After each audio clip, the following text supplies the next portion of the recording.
Atharva foundation द्वारा witty international school Borivali में आयोजित एक कार्यक्रम में para commando Madhusudan Surve SSC सेवानिवृत्त को विभिन्न सशस्त्र बल अधिकारियों पूर्व सैनिकों की उपस्थिति में एक प्रोस्थेटिक पैर दान किया गया। कमांडो मधुसूदन सुर्वे एक बहादुर योद्धा है जिन्होंने देश की रक्षा करते हुए युद्ध में एक पैर खो दिया। वो कारगिल युद्ध में भी सक्रिय रूप से शामिल थे। उन्होंने अपनी वीरता की कहानी सुनाई जिसने दर्शकों के रोंगटे खड़े कर दिए। अथर्व फाउंडेशन के अध्यक्ष एवं बोरीवली के विधायक श्री सुनील राणे ने कहा कि भारतीय सेना देश के प्रति त्याग, साहस और प्रेम का प्रतीक है और सशस्त्र बल के जवान देशभक्त होने की प्रेरणा के स्रोत है। उन्होंने पूर्व सैनिकों और सशस्त्र बलों के जवानों को राष्ट्र की सेवा के लिए धन्यवाद दिया।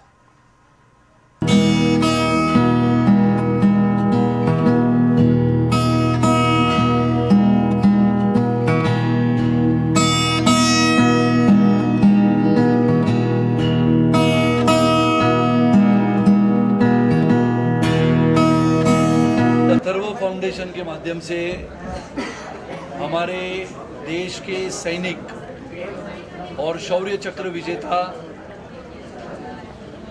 जिन्होंने कारगिल के युद्ध से लेके बहुत सारे ऑपरेशनों में हिस्सा लिया, ऐसे हमारे शूरवीर कमांडो श्री मधुसूदन सुर्वे, इन्होंने एक ऑपरेशन में अपने एक पैर को खो दिया था। आज अथर्व फाउंडेशन के माध्यम से उनको इलेक्ट्रॉनिक पाँव देने का कार्यक्रम था।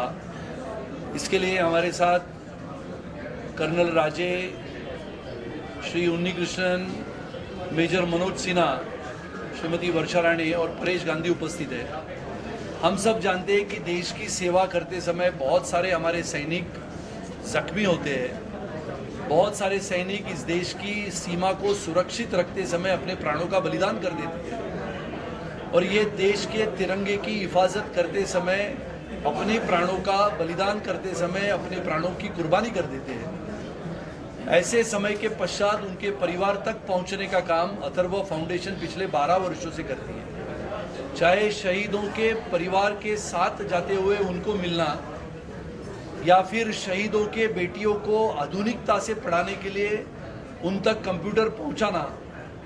देश भर के अलग अलग हिस्सों में मैं स्वयं जाता हूं और हमारे देश के उन शूरवीरों की कहानी आज के हमारे इस पीढ़ी को बताने के लिए हम प्रयास करते हैं। और इसके लिए उसी सीढ़ी का एक प्रयास हमारे शूरवीर कमांडो मधुसूदन सुर्वे जी को जब हमने ये पैर देने का निर्णय किया, इलेक्ट्रॉनिक पैर देने का निर्णय किया, तो हमें लगा कि ये देश भर के हमारे सैनिक हैं जो हमारे भारतीय लोगों के लिए प्रेरणा देते हैं। लगातार देश भर की चिंताएं बढ़ाने वाला संकेत जब हमें मिलता है, चाहे वो चीन की गलवान घाटी में हिंसक झड़प में बलिदान करने वाले, शहीद होने वाले हमारे सैनिक, या फिर देश की सीमा सुरक्षित रखते समय पाकिस्तान के आतंकवादियों के साथ शूरता से, वीरता से लड़ने वाले हमारे सैनिक, ऐसे सभी सैनिकों के लिए, उनके परिवार के लिए काम करने वाला अथर्व फाउंडेशन आज हमारे साथ विशेष रूप से कमांडो मधुसूदन सुर्वे उपस्थित है। मैं आप सबकी ओर से उनको अनुरोध करता हूं, विनती करता हूं कि आज के इस कार्यक्रम के बारे में वो आपको बताएं। थैंक यू सर, धन्यवाद सर जी। मैं मधुसूदन सुर्वे, शौर्य चक्र।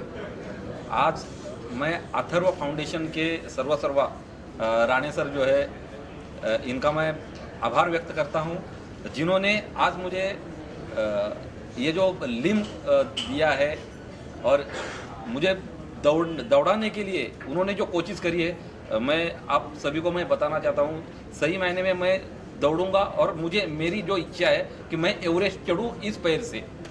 और देखो, अभी थोड़ी देर पहले एक क्वेश्चन पूछा गया था कि आप पैर से क्या नहीं कर सकते। अभी मुझे मालूम है, अगर अभी भी अगर किसी शहर में बाढ़ आती है तो इस पैर से, इस टांग से मैं पानी के अंदर कूद सकता हूं, क्योंकि मैं डाइवर हूं, मैं सिर्फ डाइवर हूं। मैं पानी के अंदर कूद के मुझे अगर देश के लिए काम आना है तो मैं किसी की जान बचा सकता हूँ, क्योंकि इसके अंदर लॉकिंग सिस्टम है और वो जब लॉक होगा तो निकलेगा नहीं, मैं तैर सकता हूँ इससे, क्योंकि वो कला मुझे आती है।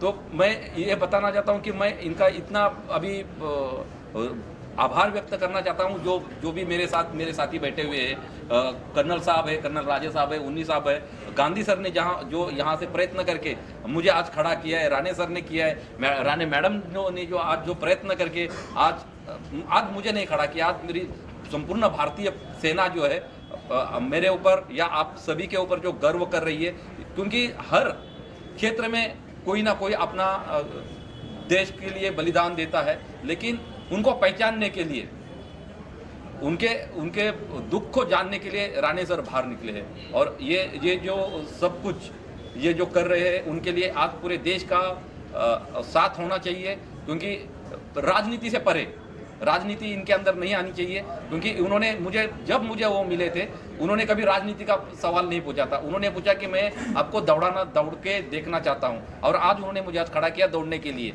और मैं आपको चाहता हूँ कि मैं दौड़ूंगा नहीं, मैं एवरेस्ट की कोशिश करूंगा कि मैं एवरेस्ट कैसा चढ़ूँ। सुरेश साहब, इससे पहले यूपी की बात, सरकार की बात करें तो लोग बोलते थे सैनिकों का पैसा ये लोग खा रहे हैं। तो आज के वक्त में एनडीए जिस तरह के सैनिकों आप जैसे लोग का मदद करें, इलेक्ट्रॉनिक 5 लाख के फंड का लेग आपको दिया गया, तो क्या परिवर्तन आए इन सालों में?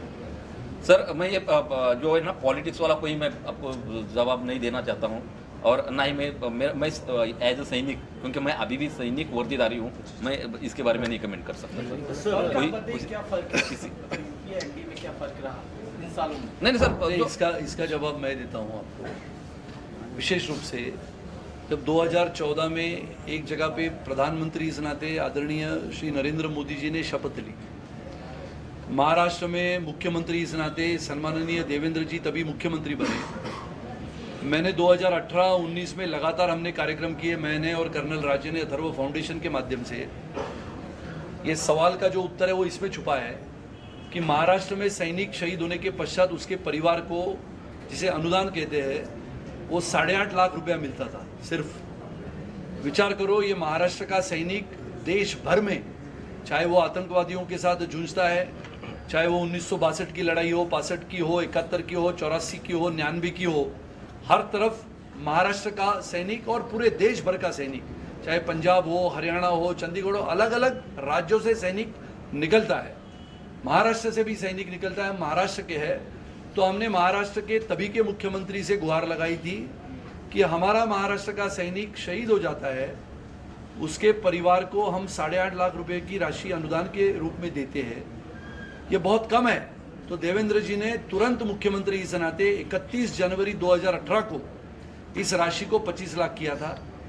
31 जनवरी 2019 को इसको 50 लाख किया था। 26 जुलाई 2019 को षणमुखानंद के कार्यक्रम में इसको 1 करोड़ किया था। और जिसको हम कहते हैं 2 हेक्टर जमीन भी अपने शहीद सैनिक को परिवार को देने का निर्णय हमारे उस सरकार ने किया था, जो आज भी जारी है। उसकी सूची मेरे पास आती है। हालांकि ये कार्यक्रम उस सूची को दिखाने का नहीं है, लेकिन फर्क यूपी में और एनडीए में है। तो एनडीए ये देश के सैनिकों के सम्मान में लगातार आगे बढ़ चढ़ के काम कर रहा है। जैसे मैंने कहा कि हमने अभी 7 एम्बुलेंस भेजनी है 7 सिस्टर्स में, जिसमें 3 एम्बुलेंस हमने पहले ही भेज दिए है, एक नागालैंड में, एक सिक्किम में और एक मणिपुर में। बचे हुए मेघालय, त्रिपुरा, असम, अरुणाचल और मिजोरम यहाँ पर भेजना है। लगातार बेटियों को पढ़ाने के लिए आधुनिकता से कंप्यूटर हम उनके घर तक पहुँचाते हैं। आने वाले समय में बहुत अलग अलग कार्यक्रम हम करते हैं, जैसे कि मैंने कहा कि शहीद परिवार को मिलते हुए उनकी जो समस्याएं हैं वो हम सरकार तक लाते हैं। शहीद परिवारों की घर में जो बेटी है उसको पढ़ाने का काम हम करते हैं। दार्जिलिंग से लेके कलिम्पोंग से लेके सिक्किम तक अलग अलग जिसको हम कहते हैं कि सुविधाएं पहुंचाने का काम करते हैं। शहीदों के छोटे बेटे हैं, अभी एक नया कार्यक्रम मैं कर रहा हूं, जिनको फुटबॉल, बॉक्सिंग या कमांडो बनना है, उनकी अभी हम जानकारी हासिल कर रहे हैं, जिनकी उम्र बिल्कुल 10 साल 12 साल है। ऐसा एक सुयश बुरांग करके 10 साल का लड़का है। जब अपने वो माँ के पेट में था तब उसके पिताजी शहीद हुए। दार्जिलिंग में रहते हैं, 10 साल का है। जब मैंने उसको पूछा कि आपको क्या बनना है, तो उसका उत्तर था मुझे देश का सबसे बहादुर कमांडो बनना है।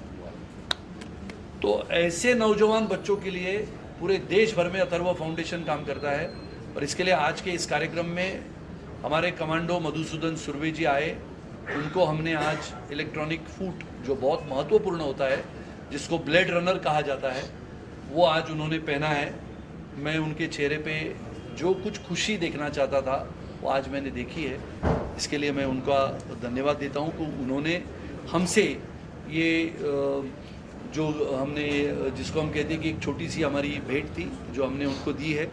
और मुझे लगता है कि भारत देश के सभी प्रतिष्ठित नागरिक देशभक्ति और देश प्रेम के लिए अपने हर सैनिक और अपने देश के सेना के प्रति सिर्फ सम्मान जता के आगे आए, तो अपना देश सही मायने में एक देशभक्त और देश प्रेमी देश कहलाया जाएगा, ऐसा मैं मानता हूँ। पुनः एक बार आप सबको धन्यवाद। सुनील जी, हजारों सैनिक हैं जिस तरीके से जिनकी जरूरत है, आगे क्या अथर्व फाउंडेशन कितने लोग तक पहुँचे? बहुत करेंगे। अथर्व फाउंडेशन तो करते रहता है। आपको कमांडेंट चीता की कहानी तो पता है।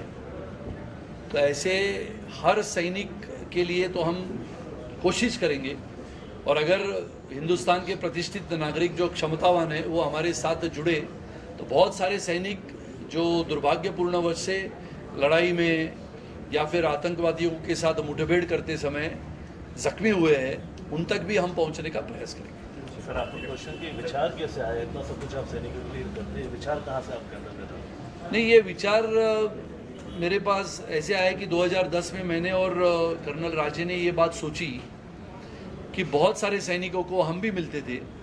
मेरे घर में मेरी जो बहन है, उसके पति स्क्वाड्रन लीडर थे जब हम स्कूल में थे। 1978 की बात होगी, जब अपने राष्ट्रपति वीवी गिरी को छोड़ने के लिए हिमालय में सेना के हेलीकॉप्टर गए थे। तो सेना के हेलीकॉप्टर में कुछ गड़बड़ी हुई और 3 हेलीकॉप्टर वहाँ पर क्रैश हो गए। उसमें हमारे सिस्टर के पति जो थे, स्क्वाड्रन लीडर मनोहर राणे, उनका निधन हुआ था। तो तब से मेरे दिल में ये बातें चलती थी कि कुछ ना कुछ अपने को ये करना है अपने तीनों दलों के जवानों के लिए, चाहे थल सेना हो, जल सेना हो, वायुसेना हो। और इसके लिए हमने कार्यक्रम की रचना की। देश भर के सैनिकों के लिए हम काम करते हैं, चाहे वो हरियाणा का सैनिक हो या फिर पंजाब का सैनिक हो या फिर गुरेज बॉर्डर पे लड़ते हुए शहीद होने वाले हमारे बहुत सारे ऐसे सैनिक हैं जिनके घरों में हम जाते हैं, हमारी पत्नी भी जाती है। और ये लगातार काम चलता रहता है, चाहे हम विधायक हैं नहीं है। और ये काम इतना बड़ा जोर शोर से हम करेंगे आगे आने वाले समय में, जो कोरोना के काल में 2 साल में हमने उसको रुकाया था। आने वाले समय का हमारा वन फॉर ऑल जो ब्रांड है अथर्व का, जो देश के सैनिकों के सर्वोच्च सम्मान का कार्यक्रम कहा जाता है, देश के शहीदों के सम्मान में इस बार हम दिल्ली जाने वाले हैं। और आदरणीय प्रधानमंत्री श्री नरेंद्र मोदी जी को हम न्योता देने वाले हैं कि ऐसे सबसे बड़े कार्यक्रम में देश के प्रधानमंत्री होने के नाते उन्होंने इस कार्यक्रम में आके उसकी शोभा बढ़ाए, क्योंकि हमारे प्रधानमंत्री भी एक देशभक्त है। इसके लिए हमारे आदरणीय प्रधानमंत्री जी को भी मैं धन्यवाद देता हूं कि ऐसे कार्यक्रमों में हम उनको आदरपूर्वक बुलाने की मांग रखने वाले। सुनील राणे जी, आप एक तरीके से सैनिकों का सम्मान करें, आप जैसे बीजेपी से लीडर है, एक तरह से बीजेपी के कई सारे नेता स्वतंत्रता सेनानी और राजाओं को कुछ अटपटा बयान देकर चर्चा में आ रहे, उसको लेकर क्या विरोध? उसके लिए मैं कुछ नहीं कह सकता हूँ। चंद्रकांत पाटिल का बयान, हर एक नेताओं का, हर एक कार्यकर्ताओं का जो बातें करने का ढंग होता है वो अलग है। आज के कार्यक्रम में हम सैनिकों तक सीमित रहे, और मुझे लगता है कि आज का ये दिन हमारे कमांडो सुर्वे जी के लिए महत्वपूर्ण है। इसके लिए कोई राजनीति की भाषा आज न करें। इस 26 जनवरी को तो जो अपना कार्यक्रम है, क्योंकि मैं जो मेरा वन फॉर ऑल का कार्यक्रम है, हमारे मेजर मनोज सिन्हा जी है, वो हमारे एक सबसे बड़े स्पीकर है, वक्ता है, देश के लिए उन्होंने भी सेवा की है। तो हम इस बार दिल्ली करेंगे, और दिल्ली में हमारे जो शहीद परिवार है उनमें से हम सिलेक्ट करते हैं किसको बुलाना है उनके परिवार को, और उनको हम सभी परिवार को 10 परिवार को हम 2-2 लाख रुपए की राशि देते हैं, एक मदद इस रूप में। और उनके घर में जो बेटी है उनको पढ़ाने का काम करते हैं। तो मुझे लगता है कि 26 जनवरी ये तो प्रजासत्ताक दिन है, सबसे महत्वपूर्ण है। 26 जनवरी 1950 को संविधान इस देश को देने वाले हमारे परम पूज्य डॉक्टर बाबा साहेब अम्बेडकर का सम्मान भी उसी दिन हम संविधान के रूप में करते हैं, जो संविधान उन्होंने हमें दिया था। जोर से मनाएंगे। आने वाले समय में जब अप्रैल की बात मैंने कही है, तो अप्रैल में हम सब आपको भी इस बार बुलाएंगे कि दिल्ली में अथर्व फाउंडेशन का जो कार्यक्रम है, जिसमें करीबन 7-8 हज़ार लोग होंगे, पंजाब, चंडीगढ़, हरियाणा, दिल्ली, यहाँ से लोग जोर शोर से सैनिक आएंगे। कर्नल राजे उसके प्रमुख है और उनका उम्र हम बताते नहीं है, लेकिन उनके पैरों में जो हादसा हुआ था उसको अभी उन्होंने इतने साल के बाद, जब वो पैराट्रूपिंग करते हुए जाफना में उतरे थे, तो वहाँ पर ज़मीनी सुरंग पे वो उतरे थे, तो उनके पैरों में भी वो ज़मीनी सुरंग घुस गया था। अभी इतनी उम्र में भी उन्होंने पिछले साल उसका ऑपरेशन किया। लोगों को सुई लग जाती है तो लोग भाग जाते हैं, लेकिन ये हमारे सैनिक वृद्ध भी हो जाते हैं तो देश के लिए अभी भी काम करने के लिए तैयार है। ये जो जज्बा है ये अपने नागरिकों में जिस दिन आएगा, उस दिन अमेरिका से आगे क्रमांक 1 पे भारत होगा। सर आप थैंक यू कहना चाहूँगा कि मुझे ये अपॉर्चुनिटी दी, ये इसमें पार्ट होने के लिए। लोग जब भी डोनेट करते हैं तो उनको लगता है कि एंड आदमी तक वो डोनेशन पहुँच पाएगा कि नहीं, बट आज मुझे इतना कॉन्फिडेंस है कि अथर्व फाउंडेशन एक ऐसा फाउंडेशन है कि हर आदमी का जो डोनेशन है वो एंड आदमी तक पहुँच रहा है और उसको पूरा बेनिफिट मिल रहा है। और ये देख के मेरे जैसे बहुत सारे लोग जो यानी कि जिनके पास शक्ति है वो इस पार्ट में पार्ट लेना चाहेंगे और बढ़ चढ़कर पार्ट लेना चाहेंगे। मैं तो खुद लेना ही चाहूँगा कि मल्टीपल बार मुझे ऐसी अपॉर्चुनिटी मिले कि लोग धर्म में तो डोनेट करते हैं धर्म को आगे बढ़ाने के लिए, बट ये सबसे बड़ा धर्म है, यानी कि जो ये फॉलो कर रहे हैं, इट इज द बिगेस्ट धर्म व्हाट दे आर डूइंग। और इसके अंदर सब लोग को आगे बढ़ के करना चाहिए, बिकॉज ये एंड आर्मी तक पहुंच रहा है और ये सबसे बड़ी चीज कर रहे हैं। I am really thank again Rane sir को कि मुझे ये अपॉर्चुनिटी मिली। I really thank you. Thanks a lot. Thank you sir.